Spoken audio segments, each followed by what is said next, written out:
She said it before she knew my name. That's the part I keep returning to, the strange mathematics of it, the way a sentence can be true before the context that makes it true has existed. I had been sitting in the wrong seat for approximately 45 seconds. I had checked my ticket twice, matched the number to the headrest, and still been wrong in a way that was going to require explanation. She was already in the window seat with a red hardback notebook open across her knee and a small silver pencil moving in quiet, deliberate strokes, and she had the expression of someone who had organized this particular journey and was now watching an unexpected variable arrive and sit down next to her. She looked at my ticket. She looked at me, and then she smiled. Not a polite smile, a real one, with something unhurried and privately amused behind it. And she said, "I've been saving it for you." I would not understand, for 3 more hours, that she meant it. My name is James Holt. I'm 35. I'm a structural engineer for a firm that assesses and retrofits older buildings, rail bridges, listed warehouses, Victorian civic structures that have been standing long enough to develop complications nobody originally calculated for. Most of my work begins with travel. I take trains the way some people take taxis, regularly, without ceremony, as a working condition rather than an experience. I have written full site assessment reports on the Edinburgh service. I have slept through the crossing into Wales and woken up in time for the stop, which requires a specific calibration of the body that I do not know how to explain. I am not, historically, the person who talks to strangers on trains. Let me be accurate about what kind of person I actually am, because it matters to how this took as long as it did. I am careful. Not in the way that sounds like hesitation, in the way that means I look at a thing long enough to understand it before I make any decision about it. I work with structures that have been standing for 100 years or more, that have absorbed weight and stress and time in ways that don't announce themselves from the outside. You learn, in that profession, to read what isn't visible, to find the stress points that haven't shown themselves yet. To understand that what's holding a thing together is often less obvious than what might eventually bring it down. I had applied this way of looking, by the time I met her, to a controlled and selective range of subjects. I had not applied it to people with any particular willingness, because people are less predictable than masonry, and I had concluded, at 35 with some evidence, that the delay between noticing something and knowing what to do with it was a professional strength and a personal liability in roughly equal proportion. I mention all of this so you understand. I noticed her immediately. I did nothing immediately. This will not surprise you by the end. Her name was Nadia Cross. She was a paper conservator. She traveled to museums and private collections to assess old documents, maps, navigational charts, correspondence, manuscripts, and determine what could be saved, and by what method, and at what cost. She had strong opinions about train travel over car travel, which she explained in the first 15 minutes with the efficiency of someone who has been making this argument for years and has refined it to its essential elements. She was going 3 hours north to a regional museum to look at a collection of 18th century navigational charts that had been in climate-controlled storage for decades, waiting for someone to come and tell them they were worth saving. I was going to a rail bridge. 1 hour before her stop. I know all of this because of 3 hours on a service I almost missed, in a carriage I was never supposed to be in. I had the right train and the wrong carriage. My ticket said Coach C, seat 42. I had walked through the boarding area with the particular economy of motion you develop when you travel enough. Bag central, ticket visible, no hesitation at the threshold. And I had found what I believed to be Coach C and seat 42, and I had sat down. The calculation seemed complete. It was not complete. The service I was on was a coupled unit, Two sections joined at a central coupling, and the coach letters reset across the join. Coach C existed twice. My seat 42 was in the forward section. The seat I had chosen, where she was already reading, pencil moving, notebook open on a page of close writing I couldn't read, was the other's seat 42, in the rear section of the same letter. I didn't know this yet. I looked at my ticket. I looked at the headrest. I ran the comparison twice. Because running it twice is not optional when you're wrong. She was watching me do this with the mild, interested patience of someone who has already identified the problem and is waiting to see how long the solution takes. She said, "Your seat's in the forward section." The coach letters repeat across the coupling. It happens with this service. I said, "I'll move." "You don't have to." She looked at the aisle seat, the person who had that ticket canceled this morning. "It's been empty since Norwich." She looked back at me with a smile. "I've been saving it for you." A beat. I couldn't read the tone. Not quite a joke, not quite not. I said, "Saving it since when?" "Since about 30 seconds ago," she said when I decided. I looked at the empty seat. My site folder was at my feet. My laptop was in my bag. My actual seat was 2 coaches forward, where I would sit alone for an hour with a structural assessment document and the landscape going past unregistered, which was how I spent every train journey. I said, "Thank you," and I stayed. That was the decision. It did not feel at the time like anything larger than a seat. The train moved north out of the city, through the first flat stretches where the buildings thin and the retail parks appear, and then the fields begin properly. I did not open my laptop. I told myself this was because the table was narrow and the carriage was moving, and the assessment could wait until I was at the site. These were all technically true statements. They were also not the reason. The reason was simpler and less professional. I wanted to know what she was writing. She worked in the notebook the way I had seen very few people work anywhere, with complete attention, without self-consciousness. The pencil moving in marks that were quick at some moments and slow at others, and occasionally still, while she looked at something in the middle distance that wasn't the carriage or the window. She had the quality of total focus that you only see in people who have been interested in the same thing for a long time and have stopped performing the interest. I watched this for approximately 10 minutes before I registered that I was doing it. I looked at the bridge as we crossed the river outside the first station stop, the undercarriage structure, the concrete piers, the span-to-depth ratio of the main beam, which was marginally wider than current standards would specify, but not structurally concerning. Then I looked at the window. Then I found myself looking at her notebook again. I have, as I said, mediocre instincts where they are most needed. She caught me looking at the notebook, not the content, at the object itself, and said, without looking up, "It's a working notebook, not a journal." "What's the difference?" I said. "A journal is what you remember. A working notebook is what you're trying to figure out."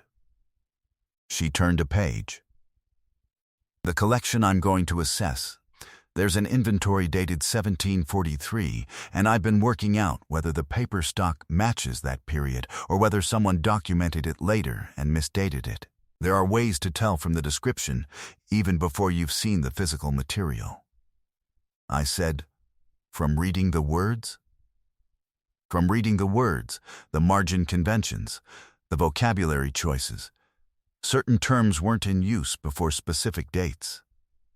And from what's not in the description, which is sometimes more useful. Paper from that period fades in particular patterns depending on storage conditions. If you know the sequence of deterioration, you can read backwards to the original." She paused. "Buildings are probably similar," she said. I looked at her. "Why do you assume I work with buildings?" She tilted her chin toward my bag, where the edge of a sight folder was visible above the zip. You have a load path diagram on that sheet. And when we crossed the river bridge, you looked at the piers first, not the water. I said nothing for a moment. Structural engineering, she said, going back to the notebook. My guess. Correct, I said.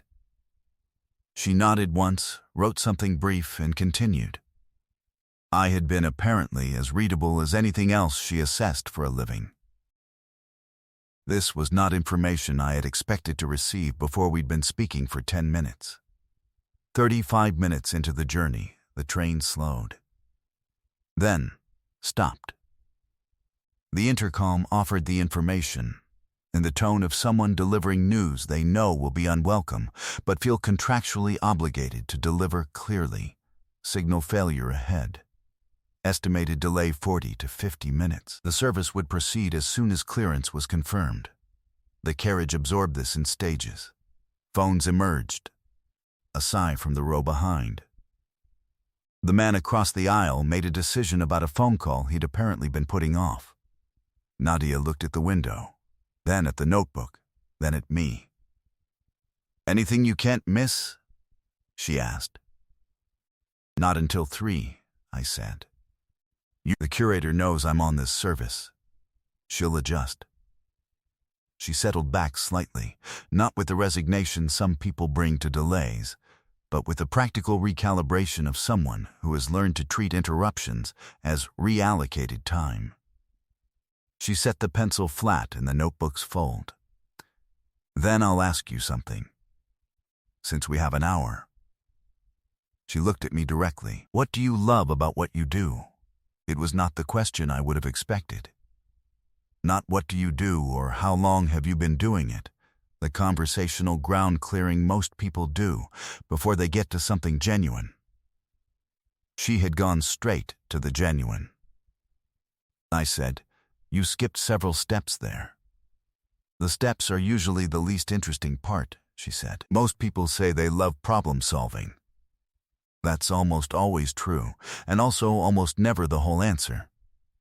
She looked at me with calm, direct attention. What do you actually love about it? I thought about it honestly, which took a moment, because I don't do it often enough. Old structures, I said. Specifically the ones that shouldn't still be standing. There's a cast iron railway bridge in the West Country, built in 1874. It has a design flaw, a lateral load issue, that every structural engineer who's ever assessed it has flagged as a problem. And it's been standing for 150 years, carrying loads it was never calculated to carry. Nobody has ever fully explained why. I paused. I love that. The things that held on longer than anyone expected. The structures that outlasted the assumptions made about them. She looked at me. Then she wrote something in the notebook. What did you write? I said. A note, she said. For something I want to look up. About bridges? About stubbornness, she said. In structures. Outside, the fields were flat and still in the stopped train, the light going horizontal and golden across the grass in the way it does when the afternoon gets specific. An old stone farmhouse sat at the edge of a field at a slight angle, the kind of lean that means centuries rather than poor foundations. I said, "Can I ask you something equally direct?" She looked up. Yes, what do you love about yours? She didn't answer immediately. She looked at the farmhouse outside. It was passing slowly now, the train beginning to move again at low speed, and she watched it until it was gone.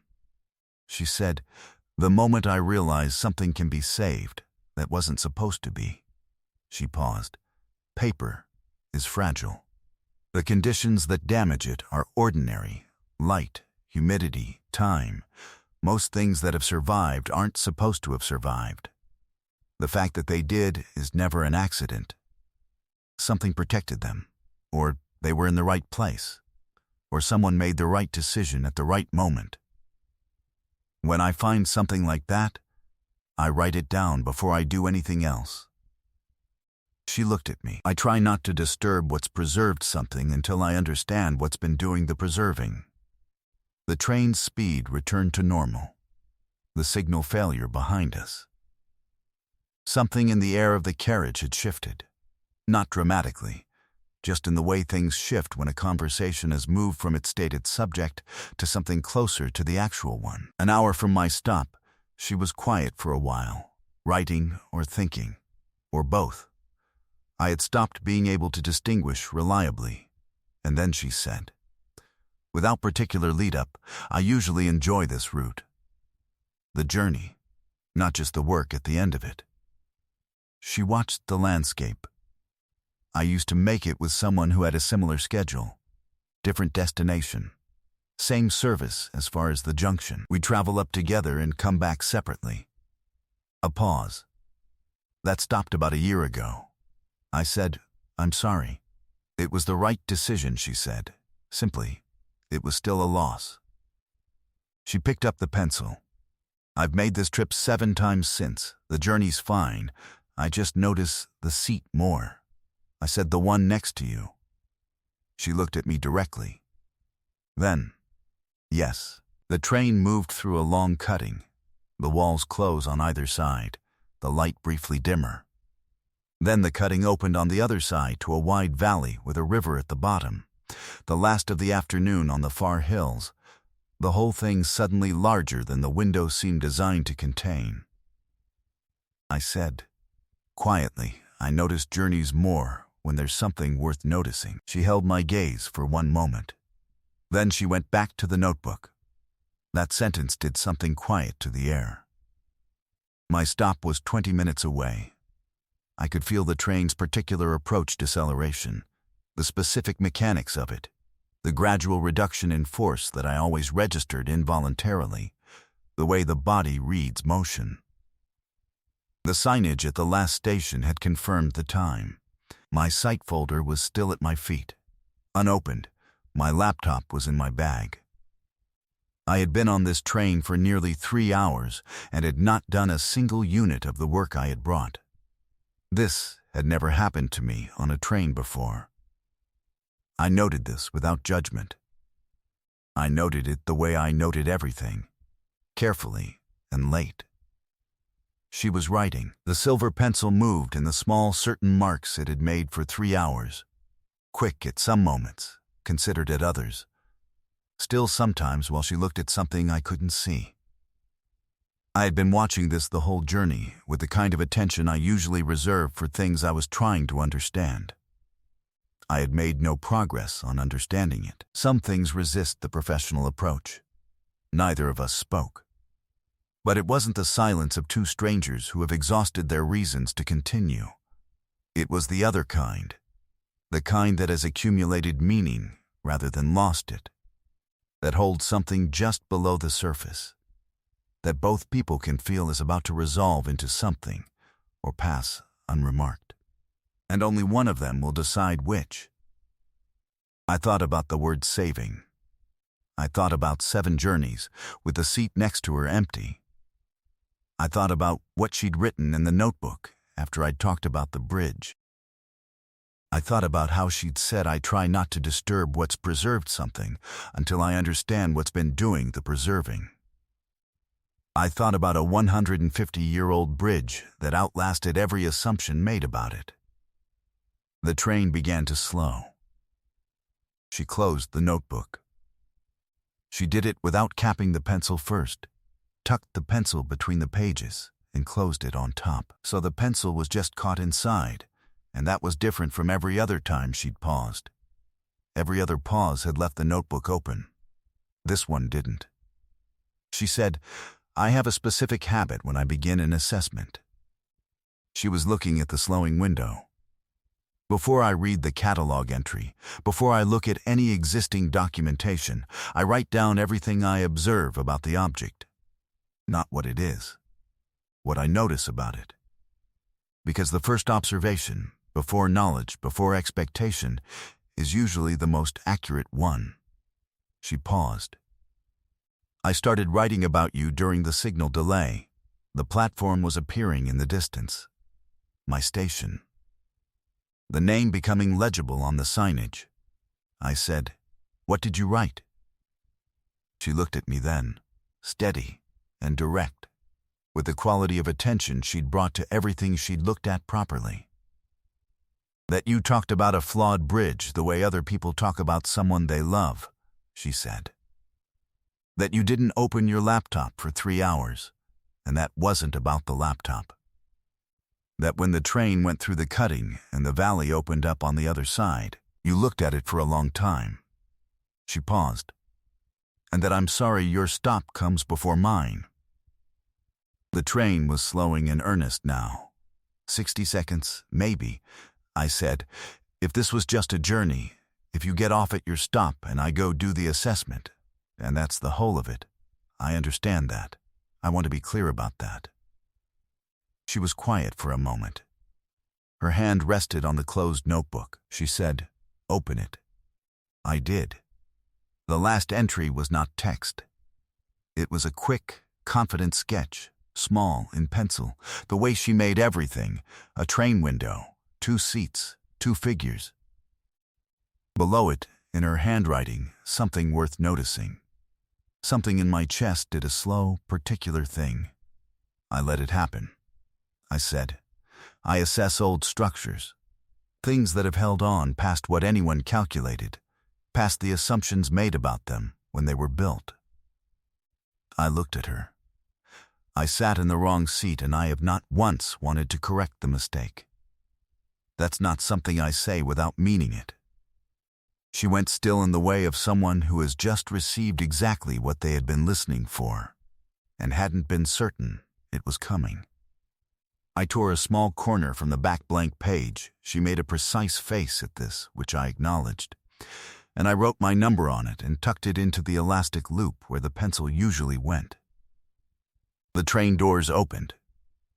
A boy, approximately 7 years old, arrived at our row from the aisle with the absolute momentum of someone who has been holding a piece of information in for 40 miles, and announced to his mother behind him, "You can see the castle from this side." I told you it was this side. Nadia pressed her lips together. Her eyes went bright. I picked up my bag. I stood. She said, "Go. You have a bridge." "I know," I said. I stepped off the train. I stood on the platform while the service held at the station for its 60 seconds, the usual pause. She had moved to look out the window, or had been looking. I couldn't tell the order of it. I raised one hand. She raised the notebook. The train moved. I watched it until the last carriage was out of the platform, and then stood there a moment longer than was strictly necessary. She texted that evening.